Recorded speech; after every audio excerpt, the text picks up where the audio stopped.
நீரின்றி அமையாது உலகு என்ற வள்ளுவர் வாக்கின்படி சங்க காலத்தில் நம்முடைய முன்னோர்கள் நதிகளை வெறும் நீரோட்டமாக மட்டும் பார்க்காமல் இயற்கையின் ஒரு பகுதியாகவும் பிற உயிரினங்களின் சொத்தாக கருதி மனித வாழ்வியல் ஒரு பகுதியாகவும் வாழ்ந்ததைக் கண்ட மனம் நிறைவாக உள்ளது. நமது சித்தர்கள் பலர் அகத்தியர், போகர், கொங்கணர், கருவூரார் பலரும் நீர் பற்றி திருமந்திரங்களாகவும் பாடல்களாகவும் கவிதைகளாகவும் தங்களுடைய கருத்துக்களை வெளிப்படுத்தியுள்ளனர். ஆனால் இன்று ஆறுகள் அனைத்தும் மாசின் உச்சத்தில் உள்ளதைக் கண்டு மனம் பதறுகிறது. கங்கை நதி இந்தியாவின் மிக நீளமான மற்றும் புனிதமான நதியாக கருதப்படுகிறது. இது இந்துக்களால் ஒரு தெய்வமாக வணங்கப்படுகிறது மற்றும் கங்கா மாதா என்று குறிப்பிடப்படுகிறது. இந்து புராணங்களின்படி சிவபெருமான் சடையிலிருந்து தோன்றியது கங்கை நதி, பின்னர் பூமியில் பாய அனுமதித்ததாகவும் கூறப்படுகிறது.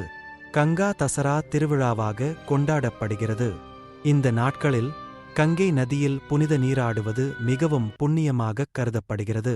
கங்கை நதியின் முக்கியத்துவத்தை கொண்டாடுவதற்கும் தூய்மைப்படுத்துவதற்கும் பாதுகாப்பதற்கும் இந்த திருவிழாக்கள் நடத்தப்படுகின்றன. கங்கை நதியை தேசிய நதியாக அறிவித்த நாளின் நினைவாகவும் திருவிழா கொண்டாடப்படுகிறது. கங்கை ஆற்றின் துணை நதியான யமுனை நதியின் பண்டிகை சத் பூஜை முக்கியமாக உத்தரப்பிரதேசம், பீகார் மற்றும் ஜார்க்கண்ட் போன்ற மாநிலங்களில் கொண்டாடப்படுகிறது. இந்த பண்டிகை சூரிய கடவுளுக்கும் யமுனா தேவிக்கும் அர்ப்பணிக்கப்பட்டுள்ளது. இதில் மக்கள் நதியில் நீராடி சூரியனுக்கு அர்ச்சனை செய்யும் வழக்கம் உள்ளது. காவேரி ஆறு தோன்றியதே விளையாட்டு தனமாகத்தான் என்றால் வியப்பாக உள்ளது. ஆம், புராணங்களின்படி அகத்திய முனிவர் கமண்டலத்தில் இருந்த நீரை விநாயகர் விளையாட்டாக வெளியேற்றியதால் காவேரி ஆறு தோன்றியது. இது தமிழ்நாட்டில் முக்கியமான நதியாகும். நம் நாட்டில் சமீபத்தில் காவேரி நீர் கரையையொட்டி வரும்போது மக்கள் வணங்குவதை நம்மால் பார்த்திருக்க முடியும்.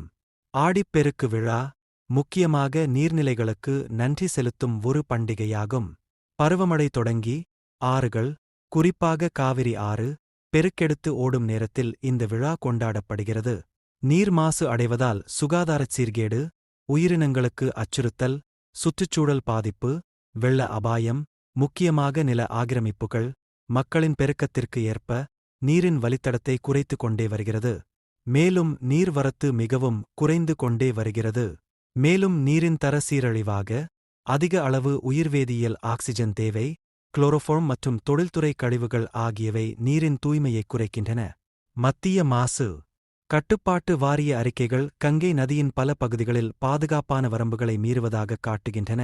இது யமுனை நதிக்கு மிகவும் மாசுபட்ட பகுதிகளில் ஒன்றான நஜாப்கர் வடிகால் வெளியேற்றத்தில் ஜனவரி 2023இல் லிட்டருக்கு 53 மில்லிகிராமாக இருந்த அளவுகள் ஜனவரி 2025இல் லிட்டருக்கு 127 மில்லிகிராமாக உயர்ந்தன. இந்திய தொழில்நுட்பக் கழகத்தின் 2 வருட ஆய்வின்படி மருந்து ரீதியாக செயல்படும் கலவைகள், தனிப்பட்ட பராமரிப்புப் பொருட்கள், நெகிழிகள், தீ தடுப்பு மருந்துகள், கன உலோகங்கள் மற்றும் பூச்சிக்கொல்லிகள் உள்ளிட்ட பல மாசுபாடுகளால் மாசுபடுகிறது. பொதுவாக மாசுபடிந்த நீரை தூய்மையான நீராக மாற்ற 1 கன அளவு நீருக்கு 345 மில்லிகிராம் ஆக்சிஜன் தேவைப்படுகிறது. மொத்த ஆறுகளை சுத்தப்படுத்த எவ்வளவு அலகு ஆக்சிஜன் நமக்கு தேவைப்படும் என்று யோசித்துள்ளோமா? குப்பைகளை முடிந்தவரை மறுசுழற்சி செய்து பயன்படுத்த முயற்சிப்போம். மேலும் நீர்நிலைகளை பாதுகாக்க நம்மிடமிருந்து பழக்கத்தை தொடங்குவோம். சிறு துளி பெருவெள்ளம் என்பதைப் போல நாம் இப்போதே ஒவ்வொரு துளியையும் சேமித்து பாதுகாத்து பிற உயிரினங்களுடன் பகிர்ந்து கொண்டு அடுத்த தலைமுறைக்கும் எடுத்து செல்ல ஆரம்பித்தால் அது சுற்றுச்சூழல் பாதுகாத்து உலகை பாதுகாக்கும்.